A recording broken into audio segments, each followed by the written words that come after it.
La lumière du matin filtrait par les fenêtres du sol au plafond de la suite nuptiale de l'hôtel Méridien en longue traînée dorée et tout sentait les roses fraîches et la possibilité.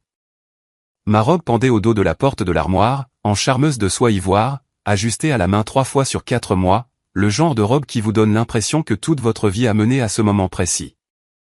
Ma meilleure amie et demoiselle d'honneur riait de quelque chose derrière moi et la femme qui me coiffait n'arrêtait pas de dire « Ne bougez pas. Juste ne bougez pas ». J'avais 29 ans. J'avais un bureau d'angle dans un cabinet de marketing au centre-ville de Chicago. J'avais un compte d'épargne que je construisais depuis mes 22 ans, lorsque j'ai obtenu mon diplôme sans un sou de dette parce que j'avais eu 2 emplois pendant mes études universitaires et que j'avais refusé d'emprunter ce que je ne pouvais pas rembourser. J'avais un appartement que j'aimais, une voiture que je possédais entièrement et un plan sur 5 ans sur lequel j'avais 18 mois d'avance. J'avais aussi un fiancé nommé Marcus, que j'avais rencontré lors d'une collecte de fonds sur un toit 3 ans plus tôt, et dont j'étais tombée amoureuse de la manière particulière qui n'arrive que lorsque vous êtes assez âgé pour savoir ce qu'il en est et que vous choisissez quand même de sauter le pas. Ce que je n'avais pas, assise dans cette suite nuptiale à 7h15 du matin, c'était la moindre idée que les 4 heures suivantes allaient être les plus éclairantes de toute ma vie. Marcus et moi étions ensemble depuis 31 mois lorsqu'il m'a demandé en mariage. Ce n'était pas une surprise. Nous en avions parlé comme je parle de tout ce qui est important, c'est-à-dire avec soin, les 2 parties assises et une tasse de café à la main. Nous avons discuté des finances. Nous avons discuté des arrangements de vie. Nous avons discuté de ce que le mariage signifiait réellement pour chacun de nous au-delà de la cérémonie. Je pensais savoir qui j'épousais. Je pensais avoir été minutieuse. Je n'avais pas été assez minutieuse. Sa mère, je l'avais toujours appelée par son prénom, Diane, à sa propre insistance, avait été parfaitement agréable pendant la majeure partie de notre relation. Chaleureuse, même. Elle avait un rire qui emplissait les pièces et une façon de toucher votre bras lorsqu'elle vous parlait qui donnait l'impression d'être étreinte. Sa sœur aînée, Renata, était plus calme, plus observatrice. J'avais toujours attribué cela à sa personnalité. Je comprends maintenant que c'était autre chose. La première fois que j'ai senti un changement, ce fut lors du dîner de fiançailles, 7 mois avant le mariage. La famille de Marcus nous avait emmenés dans un restaurant de grillades à Naperville, le genre d'endroit avec des banquettes en cuir sombre et une carte des vins qui s'étend sur 6 pages. Renata m'avait demandé, avec le ton particulier de quelqu'un qui pose une question décontractée qui n'est pas décontractée du tout, si je prévoyais de continuer à travailler après avoir eu des enfants. J'ai dit oui bien sûr. Elle avait souri, juste souri, et changé de sujet. J'ai parfois repensé à ce sourire dans les mois qui ont suivi, mais je me suis toujours convaincu de ne pas lui accorder trop d'importance. Les gens posent des questions inconfortables. Cela ne signifie rien. J'avais acheté notre maison 14 mois avant le mariage. C'était une maison de style craftsman à 4 chambres à Elmhurst, un grand jardin, des parquets d'origine, une cuisine qui avait été récemment rénovée avec des comptoirs en quartz et un four double. L'acompte était de $220 000. J'avais versé $190 000. Marcus avait versé $30. Nous avions fait rédiger par un avocat un accord de cohabitation, quelque chose vers quoi mon amie Rachel, qui est avocate immobilière, m'avait très fermement poussé. L'accord spécifiait une équité proportionnelle. J'avais 86,4% de participation. Marcus avait le reste. Cela semblait être une technicité à l'époque, le genre de document que l'on range et que l'on ne regarde plus parce qu'on est amoureux, sans penser à ce qui se passe si les choses tournent mal. Rachel m'avait dit de garder une copie en lieu sûr. J'en ai gardé 3. Le mariage était prévu à 11h au domaine de Blackstone, à 40 minutes de l'hôtel. Ma mère était venue de Portland en avion. Ma colocataire d'université était venue de Minneapolis en voiture. 67 personnes avaient voyagé d'aussi loin que Seattle et d'aussi près que la banlieue voisine pour être dans cette pièce lorsque Marcus et moi nous ferions des promesses. La fleuriste avait utilisé 1200 tiges de renoncule blanche. Je le sais parce que j'avais approuvé la facture. À 8h40 du matin, on a frappé à la porte de la suite nuptiale. C'était Renata. Elle est entrée sans y être dûment invitée, comme certaines personnes entrent dans les pièces comme si elles leur appartenaient déjà. Elle était habillée, entièrement maquillée, portant un petit sac cadeau qu'elle a posé sur la commode sans le commenter. Elle m'a regardé dans le miroir un instant. J'étais toujours assise sur la chaise, mes cheveux à moitié coiffés. Et puis elle a regardé ma mère et ma demoiselle d'honneur et a dit, aimablement, qu'elle espérait me parler en privé quelques minutes. Ma mère a commencé à dire quelque chose. J'ai croisé son regard et j'ai secoué légèrement la tête. J'ai dit c'est bon. Donnez-nous quelques minutes. Quand elles furent sorties, Renata s'est assise sur le bord de la chaise longue près de la fenêtre et a joint ses mains sur ses genoux, et le sourire qu'elle m'a adressé était le même que celui du restaurant de grillade, patient, comme si elle attendait ce moment depuis un moment. Elle m'a dit qu'elle voulait passer en revue quelque chose avant la cérémonie. Ne pas m'alarmer, a-t-elle dit, juste pour s'assurer que nous étions toutes sur la même longueur d'onde. Elle a dit que dans leur famille, et elle parlait de leur famille, celle que j'étais sur le point de rejoindre, il y avait certaines attentes quant à la façon dont les choses fonctionnaient. Comment le foyer fonctionnait.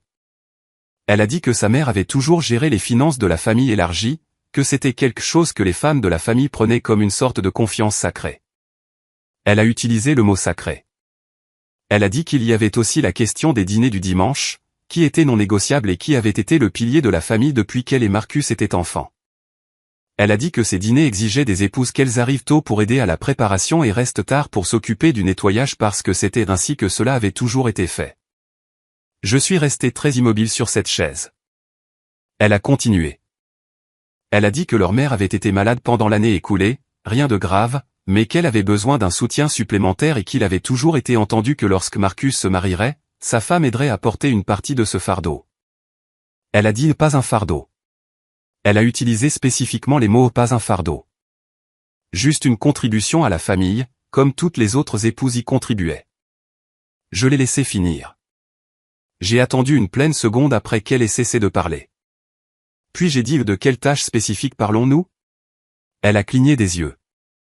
Elle ne s'y attendait pas. Elle a dit les biens, la comptabilité domestique, la coordination des courses, être disponible en semaine si maman a besoin d'être conduite à ses rendez-vous. J'ai dit est-ce que cela est écrit quelque part? Est-ce quelque chose que Marcus et moi avons discuté et convenu avant aujourd'hui? La deuxième question a changé son expression. Elle a dit, et je veux être précise ici car j'ai réfléchi à cette phrase de nombreuses fois depuis. Elle a dit ce ne sont pas des choses qui ont besoin d'être écrites. C'est comme ça que la famille fonctionne. Je l'ai remercié de m'avoir informé. Je lui ai dit que je la verrais à la cérémonie. Elle a ramassé le sac cadeau en sortant. Je suis resté assise sur cette chaise pendant environ 45 secondes après que la porte se soit refermée. Ma mère est revenue la première. Elle a regardé mon visage et n'a rien dit. Elle a juste posé sa main sur mon épaule et l'a serrée une fois, ce qui signifiait tout. J'ai demandé à la coiffeuse de me donner 10 minutes. Après que tout le monde soit sorti, j'ai appelé Rachel. Rachel a décroché à la deuxième sonnerie. Je lui ai dit, dans l'ordre, exactement ce que Renata avait dit. Rachel a écouté sans interrompre, ce pourquoi elle est très douée parce qu'elle est avocate et que les avocats savent que les faits importent plus que votre réaction à leur égard. Quand j'ai eu fini, il y a eu une pause. Puis elle a dit est-ce que Marcus et toi avez parlé de tout cela?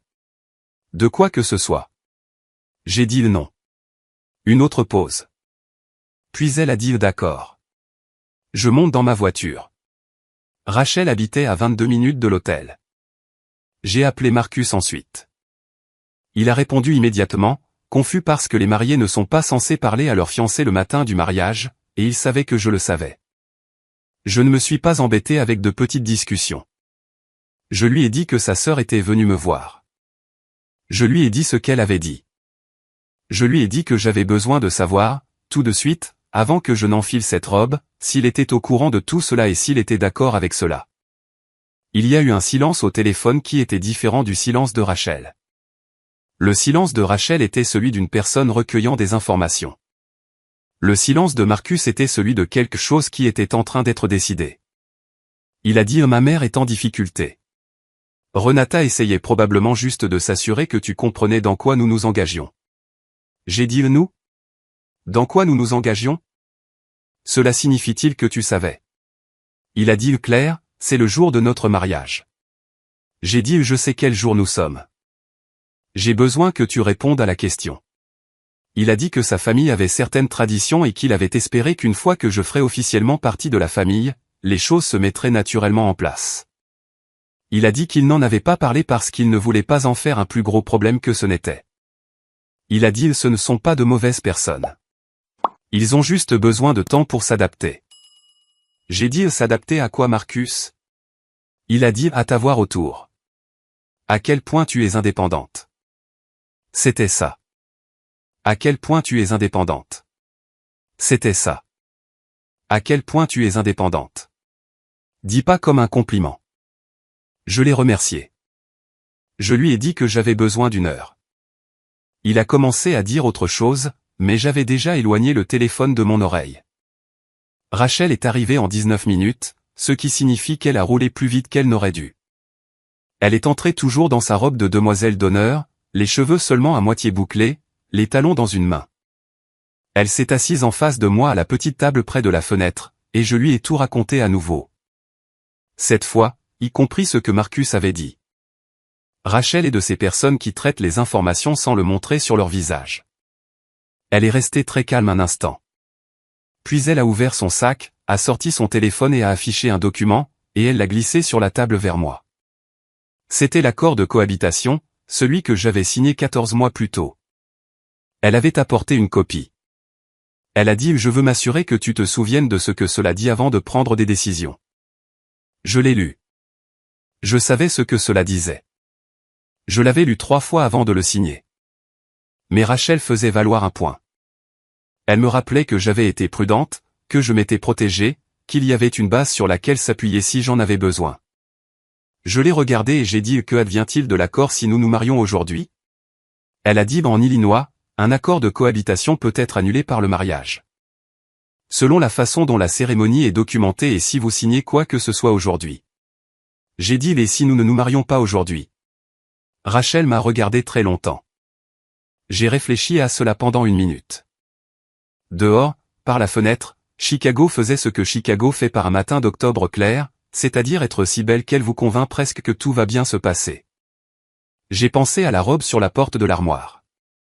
J'ai pensé à 1200 tiges de renoncule. J'ai pensé à ma mère venue de Portland en avion et à ma colocataire d'université venue d'Indianapolis en voiture et aux 67 personnes qui avaient réorganisé leur week-end pour être dans une pièce à 11 heures. Puis j'ai pensé au silence au bout du fil de Marcus, à sa forme spécifique, à la façon dont il avait dit à quel point tu es indépendante comme si c'était un problème qu'il avait tranquillement mis de côté. J'ai demandé à Rachel de sortir pendant 5 minutes de plus. J'ai appelé ma mère. Elle est revenue dans la pièce et je lui ai dit, aussi calmement que possible, ce qui se passait. Ma mère n'est pas une femme calme par nature. Elle est expressive et chaleureuse et sujette aux larmes devant les publicités pour cartes de vœux. Mais quand cela compte, elle devient très calme. Elle est devenue très calme. Elle a écouté chaque mot. Quand j'ai eu fini, elle a dit « De quoi as-tu besoin de moi ?» Je lui ai dit ce dont j'avais besoin. Elle a quitté la pièce et je suis resté seul pour la première fois ce matin-là. Et j'ai pensé à une conversation que Marcus et moi avions eue environ 6 mois après le début de notre relation, allongés sur le sol de mon appartement en mangeant du pad thaï à emporter, parlant de ce que nous voulions chacun de l'avenir. Il avait dit, et je l'avais aimé pour l'avoir dit à l'époque, qu'il admirait à quel point j'étais autonome. À quel point je n'avais pas besoin que d'autres personnes me disent qui j'étais. J'avais pensé que c'était la chose la plus romantique que quelqu'un m'ait jamais dite. Je comprends maintenant que ce qu'il faisait réellement, après 6 mois, était de mesurer la distance entre qui j'étais et qui sa famille s'attendait à ce que je devienne. J'ai enlevé les boucles d'oreilles que je portais. Je les ai posées sur la coiffeuse. Je me suis regardé dans le miroir longtemps. Puis j'ai pris mon téléphone et j'ai appelé la coordinatrice d'événements du domaine de Blackstone. Elle s'appelait Jenny et elle a été extraordinairement professionnelle pour tout. À 9h50, ma mère avait parlé aux familles. À 10h15, les invités étaient redirigés vers le restaurant de l'hôtel pour un brunch que Jenny avait d'une manière ou d'une autre organisé en moins de 30 minutes. Cette femme méritait une augmentation. À 10h40, Marcus m'avait appelé 11 fois et sa mère avait appelé 4 fois, et Renata avait envoyé 3 messages textes qui commençaient, dans l'ordre, « Claire, que se passe-t-il ? S'il te plaît, appelle-moi. » Et puis plus rien après cela. Rachel s'est assise avec moi dans la suite pendant que je me changeais de ma tenue de préparation au mariage pour les vêtements avec lesquels j'étais arrivé à l'hôtel la veille au soir. Elle n'a rien dit d'inutile. Elle m'a aidé à refaire mon sac. Elle m'a tendu un verre d'eau exactement au moment où j'en avais besoin. Marcus est venu à l'hôtel à 11h30. Je l'ai rencontré dans le hall, pas dans la suite, parce que je voulais être dans un endroit avec une sortie. Il n'avait pas l'air en colère. Anéanti était un mot plus juste. Il s'est assis en face de moi sur l'une des chaises du hall et a prononcé mon nom 2 fois avant que quoi que ce soit d'autre ne sorte. Il a dit qu'il ne savait pas que Renata allait venir à la suite ce matin-là. Il a dit que s'il l'avait su, il l'aurait arrêté. Il a dit qu'il m'aimait, qu'il m'avait toujours aimé, que rien de tout cela ne devait signifier ce que j'en faisais. J'ai dit « Quand allais-tu me le dire ?» Il a dit « Te dire quoi ?» J'ai dit que ta mère attendait de moi que je gère ses rendez-vous médicaux et les finances de ta famille et que je vienne chaque dimanche cuisiner et nettoyer. Quand cette conversation allait-elle avoir lieu? Il a dit après le mariage, les choses se seraient mises en place. J'ai dit après le mariage, tu veux dire après que l'accord de cohabitation ait été annulé? Il s'est arrêté. Je l'ai vu comprendre que je savais exactement ce que cela signifiait. Je l'ai vu essayer de comprendre quand et comment j'étais venu à le savoir. Il a dit, très doucement, Rachel. Je n'ai pas répondu. Il s'est calé sur sa chaise. Il a mis son visage dans ses mains un instant. Puis il a levé les yeux et il a dit quelque chose qu'il voulait, je pense, faire passer pour de l'honnêteté. Quelque chose à propos du fait qu'il avait toujours su que sa famille était beaucoup de choses. Comment il s'était dit que j'étais assez forte pour le gérer. Comment il s'était convaincu qu'une fois que je serais dans la famille, tout se réglerait organiquement. Il a dit « Je pensais que tu t'adapterais ». J'ai répété ce mot plusieurs fois. J'ai dit « Marcus, j'ai mis 190 000 $ dans cette maison. Je n'ai pas fait cela pour m'adapter. » Il a dit « Cet argent fait partie de notre vie commune. » J'ai dit « L'accord dit le contraire. » Il a dit « Nous pouvons revoir l'accord. » J'ai dit « Nous ne revoyons pas l'accord. » Sa voix s'est tendue après cela. Il a dit que la maison était censée être une maison de famille. Il a dit que ses parents avaient contribué, ce qui signifiait qu'ils avaient contribué par un soutien émotionnel et qu'ils s'étaient déplacés 2 fois pour voir l'avancement des rénovations, pas financièrement d'une manière que je pouvais documenter. Il a dit que renoncer au mariage était humiliant pour toutes les personnes impliquées et que j'étais imprudente avec quelque chose de réel. J'ai dit « Je ne renonce pas à quelque chose de réel. Je renonce à quelque chose qui n'a jamais été ce qu'il semblait être. » Il m'a appelé 3 fois de plus cet après-midi-là. Sa mère a appelé 2 fois. Renata a envoyé un dernier message qui disait « J'espère que tu comprends ce que tu as fait à cette famille. » Je l'ai lu une fois, j'ai posé mon téléphone face contre terre et je me suis versé le premier verre de vin de ce qui aurait dû être mon jour de mariage. Les semaines qui ont suivi n'ont pas été simples car rien de tel ne l'est jamais. Marcus a engagé un avocat. Son avocat a envoyé une lettre suggérant que parce que nous avions cohabité dans la propriété et que Marcus avait contribué aux paiements hypothécaires au cours des 14 derniers mois, il y avait une base pour revoir l'arrangement d'équité. Rachel a lu la lettre et me l'a décrite en utilisant un mot que je ne peux pas répéter ici, mais sa signification était claire. Elle a envoyé une réponse qui citait l'accord de cohabitation, l'acte notarié enregistré, la clause d'équité proportionnelle, et y a joint un compte rendu complet de chaque paiement hypothécaire effectué au cours des 14 mois. Référencé croisé avec les relevés de dépôt direct de nos 2 comptes bancaires, montrant précisément ce que chacun de nous avait contribué. Elle a également noté, dans un langage poli et absolu, que toute réclamation suggérant un intérêt équitable au-delà de l'accord documenté devrait passer par les tribunaux et qu'elle était prête à s'assurer que ce processus serait approfondi.